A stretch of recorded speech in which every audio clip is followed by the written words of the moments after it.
los hijos de Dios, los Benei Ha-Elohim, los vigilantes. Según el libro de Enoc, su número era 200. Su líder se llamaba Semiaza, y su decisión de descender a la tierra, de mezclarse con las mujeres humanas, de transmitir conocimiento prohibido, fue el catalizador de la catástrofe que culminó en el diluvio. Pero ahí no termina la historia. De esa unión nacieron los Nefilim, seres de tamaño y fuerza desproporcionados. El texto dice que eran gigantes, que consumían todo lo que la humanidad producía. Y cuando los recursos se agotaron, comenzaron a devorar a los propios seres humanos. Y cuando eso tampoco bastó, se volvieron los unos contra los otros. Era un apocalipsis en cámara lenta. ¿Por qué la Biblia guarda silencio sobre esto? Porque lo que el libro de Enoc relata con detalle, la Biblia lo comprime en 4 versículos. 4 versículos que han desconcertado a los exégetas durante milenios. En aquellos días había gigantes en la tierra, y también después que se llegaron los hijos de Dios a las hijas de los hombres, y les engendraron hijos.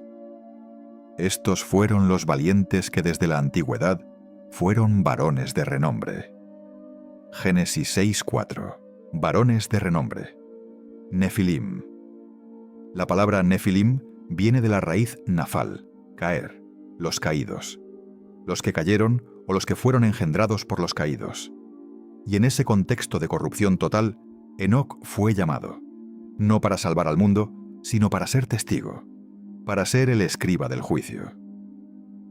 El libro de Enoc relata cómo los vigilantes, al ver que su rebelión tendría consecuencias, pidieron a Enoc que intercediera por ellos ante el trono divino, que subiera y rogara para que se les concediera perdón.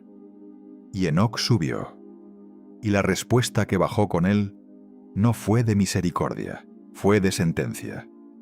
Vosotros debíais haber intercedido por los hombres, no los hombres por vosotros. Y aquí es donde todo comienza a escalar de una manera que quizás no esperabas.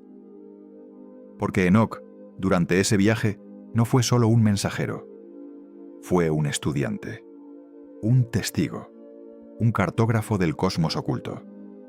Y lo que registró es el segundo elemento de su visión, el recorrido por los 7 cielos. El segundo de Enoc, el libro eslavo, lo describe con una precisión que todavía hoy produce vértigo. Enoc es tomado por 2 hombres de aspecto extraordinario, con rostros como el sol, ojos como lámparas encendidas, de manos como alas de oro. No son seres humanos, son los escoltadores, y lo conducen hacia arriba, nivel por nivel. El primer cielo, un gran mar, no de agua, sino de luz. Allí están los que gobiernan las estrellas, los guardianes de los depósitos de nieve, de lluvia, de rocío. El segundo cielo, oscuro, lóbrego, y dentro de ese cielo, prisioneros. Ángeles que aguardan el juicio, encadenados, sin luz. Enoc pregunta quiénes son. La respuesta lo deja mudo. Son los que abandonaron el cielo por su propia voluntad. Los que desobedecieron, los vigilantes caídos. Y le dicen a Enoc que rece por ellos. Y Enoc les responde que no puede interceder por los que eligieron caer, sabiendo perfectamente lo que elegían. El tercer cielo. Y aquí la descripción se vuelve doble, porque el tercer cielo tiene 2 mitades. Una hacia el norte, oscura y helada, llena de tormento y fuego congelado, donde gritan los que en la tierra hicieron el mal. Y otra mitad, hacia el sur, un jardín de una hermosura sin igual, donde los árboles florecen continuamente, donde los frutos maduran sin cesar, donde el aire mismo huele a especias imposibles de describir. El paraíso. El jardín que Adán perdió, según el texto, no fue destruido, fue elevado. El cuarto cielo, el movimiento de los astros, el sol y la luna, sus carros, sus ruedas, sus guardianes. Enoc aprende la mecánica oculta del cosmos, los cálculos que rigen los ciclos del tiempo. Y aquí se entiende por qué vivió 365 años. No fue coincidencia. Fue una firma insertada en el texto para quien supiera leerla. El hombre que aprendió los secretos del año solar vivió exactamente un año solar de años. El quinto cielo. Más ángeles, más silencio. Un silencio cargado, como si en ese nivel el peso del cosmos se hiciera físicamente presente. El sexto cielo. 7 grupos de ángeles brillantes que estudian el movimiento de las estrellas, el ciclo de la luna, la revolución del sol. Ángeles que llevan registros, ángeles que miden, ángeles que calculan. Y el séptimo cielo, el más alto, el que contiene al resto. Y allí, en el séptimo cielo, Enoc llega al trono. El trono del séptimo cielo no es lo que la imaginación popular ha construido durante siglos. No es un sillón dorado sobre nubes blancas. Lo que el segundo de Enoc describe es algo que está más allá del lenguaje. Y el texto lo sabe, porque en cada frase el escritor se detiene, busca palabras y admite que no hay palabras suficientes. Es un trono de gran gloria, dice. Y frente a ese trono, los ángeles más cercanos, los querubines y los serafines, tienen un solo trabajo: cantar. No para llenar el silencio, sino porque en presencia de lo que está en ese trono, el único acto posible es el reconocimiento absoluto. Santo, santo, santo, el Señor de los ejércitos. Enoc se detuvo frente a la puerta del séptimo cielo y no pudo seguir. Cayó sobre su rostro. No como gesto ritual, sino porque su cuerpo no encontró otra respuesta posible. Y entonces, una voz. Ten ánimo, Enoc, no temas, levántate y acércate. Y Enoc se acercó. Y entonces ocurrió algo que no estaba en ninguna de las historias que le habían contado.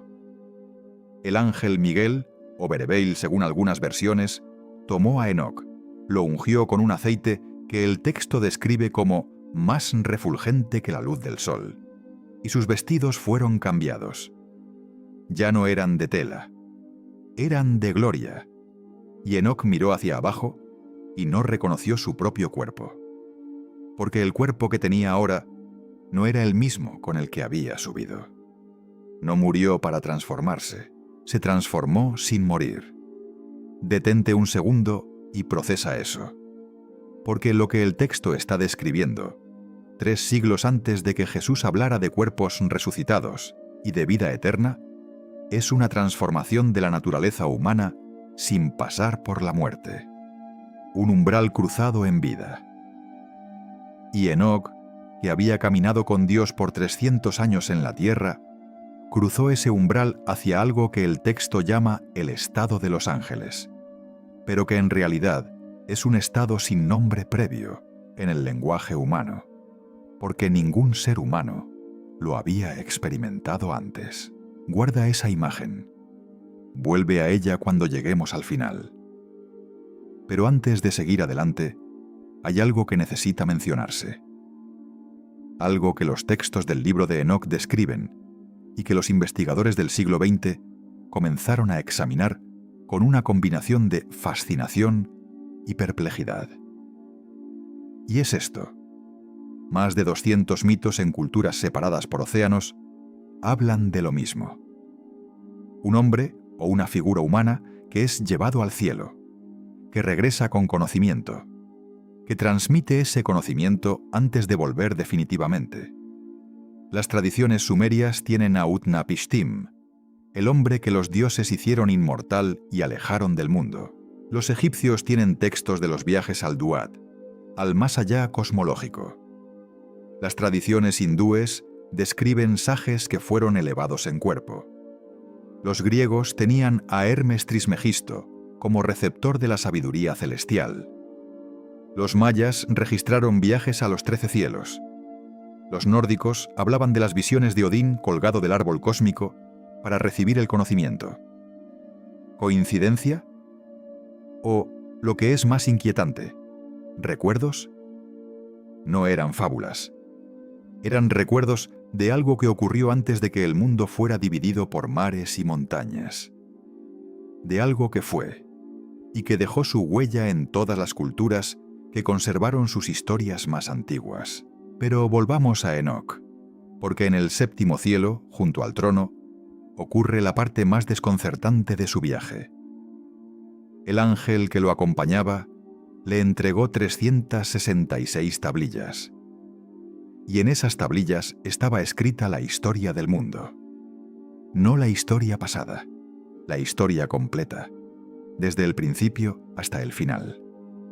El tiempo desplegado como un mapa, donde Enoc podía ver las generaciones futuras, el diluvio, los reinos que vendrían, el juicio, el fin, y se le ordenó que lo escribiera todo.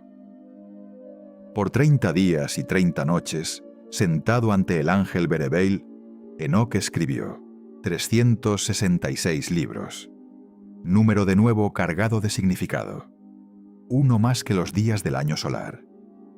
Y esos libros contenían todo: la astronomía, la cosmología, la ética, la historia, el juicio venidero. Todo lo que la humanidad necesitaba saber para entender su lugar en el cosmos. Y entonces Enoc fue enviado de vuelta. Por 30 días, según el texto, regresó a la tierra, a su familia, a sus hijos, y les habló. Les transmitió lo que había visto y aprendido. Les dijo cómo vivir.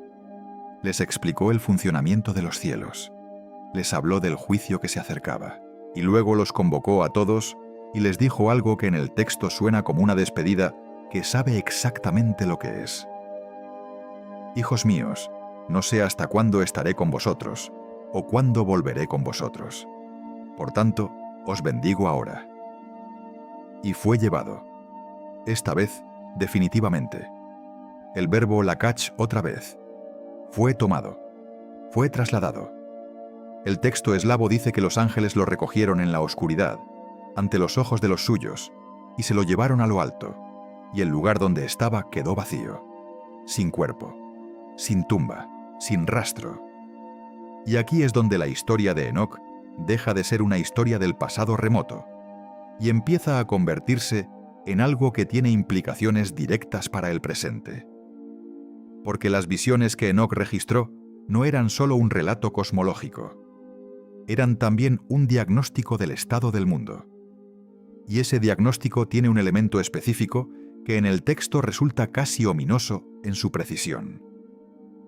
Los vigilantes enseñaron a los seres humanos cosas que no debían saber todavía.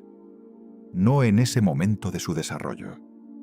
No en esa etapa de la historia humana. ¿Qué cosas? El libro de Enoc lo enumera: hechicería, uso de plantas para alterar la mente, fabricación de armas, cosméticos y adornos para la seducción, astronomía mal usada para predicción astrológica, metalurgia para la guerra. Conocimiento que no era malo en sí mismo, pero que entregado sin la madurez espiritual necesaria, actuó como veneno. Y esto explicaría por qué el mundo prediluviano, según el Génesis, llegó a un punto de corrupción tan completo que el texto dice que Dios se arrepintió de haber creado al ser humano, que se llenó de dolor, que el nivel de violencia y depravación había alcanzado un punto sin retorno. Enoc lo vio todo, lo registró todo, y lo que vino después del registro fue la profecía. La profecía de Enoc es la parte de su historia que más incomoda a quienes prefieren mantenerlo como figura marginal. Porque no es una profecía vaga, no es una imagen simbólica abierta a interpretación, es una declaración directa, específica, con nombre y consecuencia. Judas 1:14 al 15. Uno de los textos más cortos del Nuevo Testamento, casi siempre ignorado, cita directamente el libro de Enoc. Léelo con cuidado. De estos también profetizó Enoc, séptimo desde Adán, diciendo: He aquí, vino el Señor con sus santas decenas de millares, para hacer juicio contra todos, y dejar convictos a todos los impíos de todas sus obras impías que han hecho impíamente, y de todas las cosas duras que los pecadores impíos han hablado contra él. Ahora piensa esto. Judas está escribiendo esto en el primer siglo de nuestra era. Está citando a Enoc como profeta. Está diciendo que las palabras de Enoc siguen siendo relevantes. Y está citando un texto que la Iglesia oficial tardará siglos en excluir del canon bíblico. Esta cita está ahí, en el Nuevo Testamento, en el texto que miles de millones de personas han tenido en sus manos durante 2000 años. Y la mayoría jamás se ha detenido a preguntar de dónde viene esa profecía.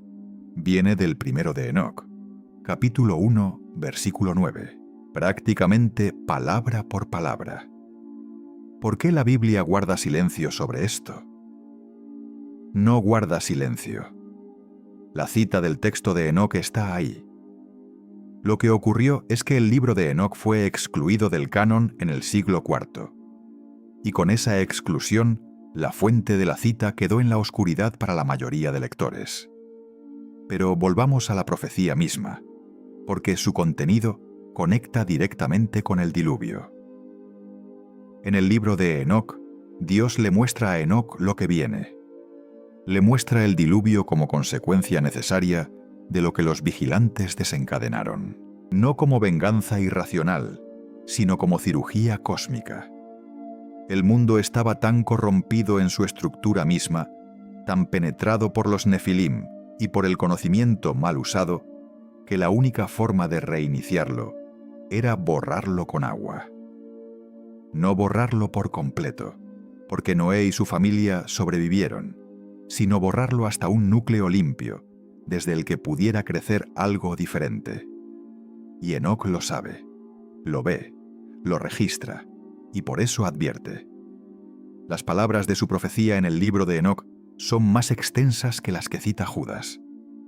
Hablan de los tiempos del fin, de un período de turbulencia antes del juicio definitivo. Y hay una frase que en el texto original en etíope tiene un peso particular. Habla de los que andan en los caminos de la impiedad, como si fueran muchos, como si fueran mayoría, como si la normalidad del mundo que viene fuera esa impiedad convertida en costumbre. Y aquí entra una conexión que quizás ya estás anticipando, porque Jesús, en el Evangelio de Mateo, capítulo 24, dice algo que en el original griego tiene un eco directo de esta tradición. Como en los días de Noé, así será la venida del Hijo del Hombre. No habla del diluvio como evento meteorológico. Habla de la condición del mundo antes del diluvio. Porque como en los días antes del diluvio, estaban comiendo y bebiendo, casándose y dando en casamiento, hasta el día en que Noé entró en el arca. Y no entendieron hasta que vino el diluvio y se los llevó a todos. Así será también la venida del Hijo del Hombre. No entendieron. Y Enoc había advertido. Enoc había caminado entre ellos durante 300 años. Había hablado.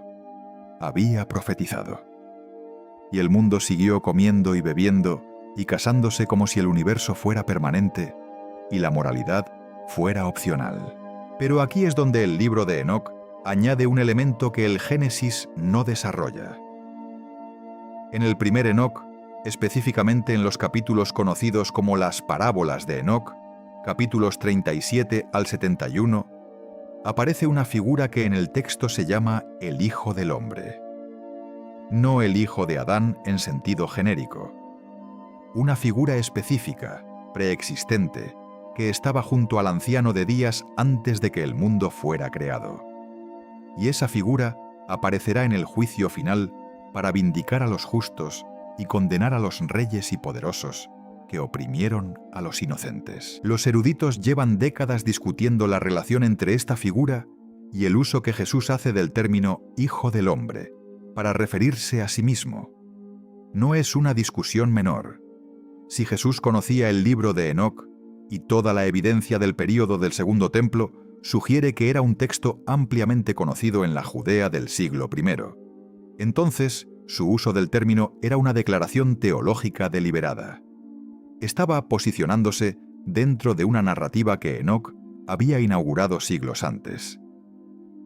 No lo llamó Mesías en esas ocasiones, lo llamó Hijo del Hombre, el término que Enoc usó para describir la figura del juicio cósmico. ¿Coincidencia? Pero hay algo aún más perturbador. Las parábolas de Enoc no solo hablan del juicio futuro, hablan de lo que ocurrió con los vigilantes, con los líderes de la rebelión celestial, con los que enseñaron el conocimiento prohibido. Y la sentencia no es su destrucción, es su encadenamiento, su confinamiento en un lugar de oscuridad donde esperarán hasta el día del juicio final para ser juzgados definitivamente.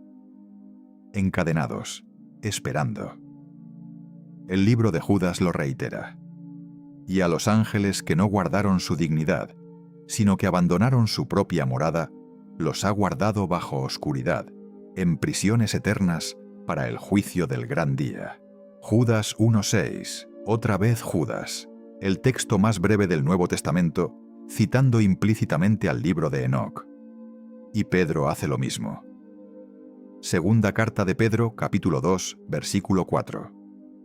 Porque si Dios no perdonó a los ángeles que pecaron, sino que arrojándolos al infierno, los entregó a prisiones de oscuridad, para ser reservados al juicio.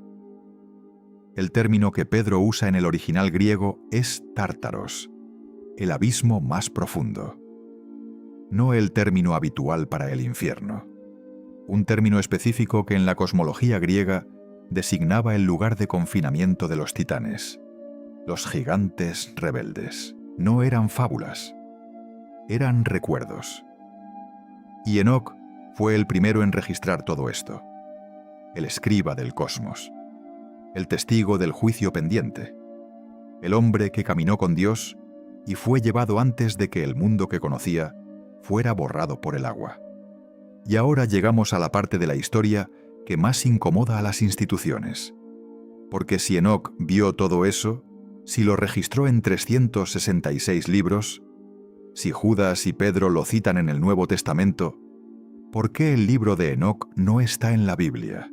La respuesta a esa pregunta es la historia de cómo se construye el poder religioso. El proceso de canonización de la Biblia no fue un acto de inspiración divina instantánea. Fue un proceso largo, con debates, con disputas, con concilios. El canon hebreo, lo que los cristianos llaman el Antiguo Testamento, fue relativamente estabilizado alrededor del primer siglo de nuestra era. Y el libro de Enoc, que en el período del Segundo Templo circulaba como texto reconocido, que aparece en los rollos del Mar Muerto, que fue citado por apóstoles del Nuevo Testamento, quedó fuera. ¿Por qué? Las razones que dan los eruditos son múltiples. Algunas son técnicas, de datación y autoría. Pero la razón más profunda es teológica y política a la vez. Los textos que hablaban de ángeles rebeldes, de seres celestiales que se mezclaban con humanos, de una cosmología de múltiples cielos y guardianes cósmicos, representaban un universo demasiado complejo, demasiado potencialmente desconcertante para congregaciones que la Iglesia estaba tratando de estabilizar en torno a doctrinas simples y claras. La historia que no debía recordarse. Pero el texto sobrevivió. Sobrevivió en Etiopía, preservado por una Iglesia que no participó de los grandes concilios occidentales.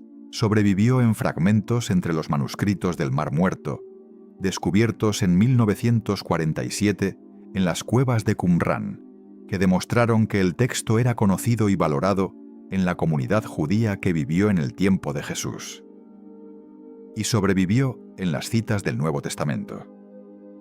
Judas no se disculpa por citar a Enoc. No dice según una tradición no verificada. Lo introduce como profeta, con el peso de esa palabra, profeta, y añade la precisión genealógica, séptimo desde Adán, que es la misma firma que el Génesis usa para identificarlo. Enoc sobrevivió porque la verdad tiene esa característica. Se filtra por las grietas de todo intento de contención, pero hay un elemento más en la historia de Enoc que generalmente se pasa por alto en las discusiones sobre su rapto y su libro. Y es el de los que lo siguieron, porque no fue el único. La tradición bíblica registra al menos otro caso de traslado sin muerte, el del profeta Elías, que en Segunda de Reyes 2:11 fue llevado al cielo en un carro de fuego. Y en el Nuevo Testamento está la promesa explícita de algo similar para quienes estén vivos cuando ocurra el evento que los teólogos llaman el rapto o la parusía. Primera de Tesalonicenses 4:17. Luego, nosotros los que vivimos, los que hayamos quedado, seremos arrebatados juntamente con ellos en las nubes para recibir al Señor en el aire. El verbo griego ahí es arpazo. Arrebatar, tomar por la fuerza. El mismo concepto que en hebreo expresa el Lakach del Génesis cuando habla de Enoc. Tomado, llevado, sin pasar por la muerte. ¿Recuerdas la pregunta del inicio? ¿Por qué la Biblia guarda silencio sobre esto? Porque no guarda silencio. Lo que guarda silencio es la conversación dominante sobre la Biblia. Son los sermones promedio. Son los comentarios que priorizan la comodidad doctrinal sobre la profundidad del texto. El texto mismo, desde el Génesis hasta el Apocalipsis, mantiene viva esta línea: que hay seres que no verán la muerte, que hay un umbral entre lo humano y lo eterno que puede cruzarse sin pasar por el sepulcro, que Enoc fue el primero en cruzarlo, y que no será el último. Ahora piensa esto. Estamos en un mundo que en ciertos aspectos se parece inquietantemente al que Enoc describió. Un mundo donde el conocimiento circula sin la madurez espiritual para procesarlo. Un mundo donde la violencia se normaliza tan gradualmente que ya casi no se percibe como anormal. Un mundo donde las advertencias se escuchan, se registran y luego se archivan mientras la vida cotidiana sigue su curso imperturbable. Como en los días de Noé, Enoc no es solo una figura del pasado. Enoc es un espejo. Y su libro, ese texto que durante siglos estuvo enterrado, que los concilios prefirieron no incluir, que las instituciones decidieron que era mejor mantener en los márgenes, sigue diciendo lo mismo que dijo desde el principio: que hay un juicio, que hay un orden en el cosmos, que los que abusaron del poder y corrompieron la tierra serán confrontados con ese orden, y que hay hombres y mujeres que, como Enoc, eligen caminar en dirección contraria al mundo que los rodea. Los siglos que fueron borrados no cambian lo que ocurrió. Y lo que ocurrió con Enoc, lo que vio, lo que registró, lo que profetizó, tiene una pertinencia que trasciende cualquier debate sobre canonicidad. Porque más allá de si el libro de Enoc pertenece o no a la Biblia oficial, sus ideas están en la Biblia. Las cita Judas, las reitera Pedro, las eco Jesús cuando habla de los días de Noé. El libro fue excluido. Las ideas no pudieron serlo. Y eso, en sí mismo, es una de las afirmaciones más poderosas sobre la naturaleza de la verdad, que puede ser confinada en las formas, pero que encuentra siempre otra forma de circular. Como el agua que encuentra su camino aunque tapen el cauce principal. Enoc caminó con Dios, fue llevado, vio los cielos, registró el juicio, advirtió a su generación, y luego desapareció de entre los vivos, sin dejar tumba, sin dejar cuerpo, sin dejar ningún lugar donde alguien pudiera ir a llorar sobre su ausencia y construir una religión alrededor de sus restos. Porque no hay restos, solo hay el texto. Y el texto dice que fue llevado a otro lugar, un lugar donde todavía está, donde espera, donde sabe lo que sabe. Y en la tradición rabínica tardía, en el tercer Enoc, hay una imagen final que quiero dejar contigo. Enoc fue transformado en el ángel Metatrón, el que está más cerca del trono, el escriba celestial, el custodio de los registros del universo, y su nombre humano, Chanok, el iniciado, fue preservado como una clave, para los que supieran leerla. ¿Recuerdas la pregunta del inicio? ¿Por qué la Biblia guarda silencio sobre esto? Ahora sabes que no guarda silencio. Lo que guardaron silencio fueron los que decidieron qué incluir y qué dejar afuera. Pero las grietas siempre han estado ahí, y por esas grietas entra la luz de lo que realmente ocurrió. Enoc no murió, fue llevado, y lo que vio nadie debía saber, pero él lo escribió de todas formas. Si este misterio te ha dejado con más preguntas que respuestas, eso es exactamente lo que debe hacer. Porque la próxima historia que vamos a abrir en este canal toca otro de los secretos más perturbadores de las Escrituras, el del Arca del Pacto, lo que realmente contenía, y por qué el texto bíblico describe con detalle casi técnico la manera de construir algo que no debería ser un simple cofre de madera. Eso viene en el próximo video. No te lo pierdas.